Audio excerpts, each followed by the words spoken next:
తాకట్లో ఉన్న మీ బంగారాన్ని విడిపించి ఆ రోజు ఆన్లైన్ రేటుకి కొంటాం. Sharma gold company.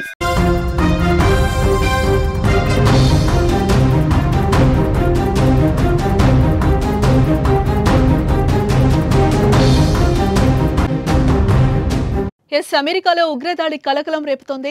అమెరికా అధ్యక్షుడు డొనాల్డ్ ట్రంప్ అధికార నివాసానికి సమీపంలో ఈ దాడి జరగడం ఇప్పుడు చర్చనీయాంశంగా మారింది. అయితే ఉగ్రవాదుల దాడిలో అమెరికాలో ఇజ్రాయెల్ రాయబార కార్యాలయానికి చెందిన 2 ఉద్యోగులు దారుణ హత్యకు గురయ్యారు.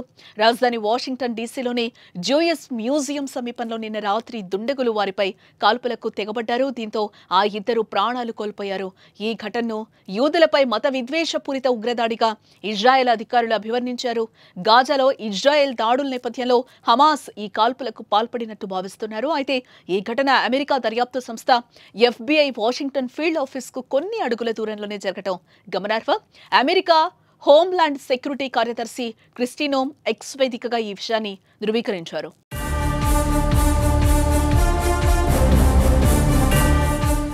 మరోపక్క ఉగ్రదాడిపై పూర్తి స్థాయిలో దర్యాప్తు కొనసాగుతోందని ఫెడరల్ స్థానిక పోలీసు విభాగాలు కలిసి విచారణ జరుపుతున్నాయని క్రిస్టోనమ్ తెలిపారు.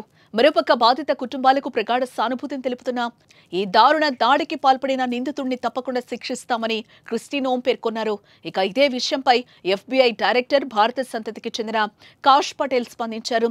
జూయిష్ మ్యూజియం వెలుపల జరిగిన కాల్పుల ఘటనపై తమకు సమాచారం అందింది. తాము సైతం పోలీసులతో కలిసి దర్యాప్తు చేస్తున్నామన్నారు. బాధిత కుటుంబాలకు తమ తరపున సానుభూతి తెలియజేస్తున్నామని ఆయన ఓ ప్రకటనలో తెలిపారు. కాగా ఇజ్రాయెల్ రాయబార కార్యాలయం ఈ ఘటనను ధృవీకరించిన తమ ఉద్యోగుల వివరాలను మాత్రం వెల్లడించలేదు. ఇజ్రాయెల్ రాయబారి దాడి సమయంలో అక్కడ లేరని మాత్రమే పేర్కొంది.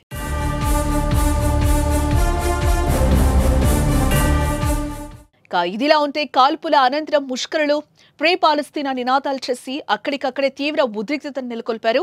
ఈ దాడిని ఐక్యరాజ్య సమితిలో ఇజ్రాయెల్ రాయబారి డానీ డానన్ తీవ్రంగా ఖండించారు.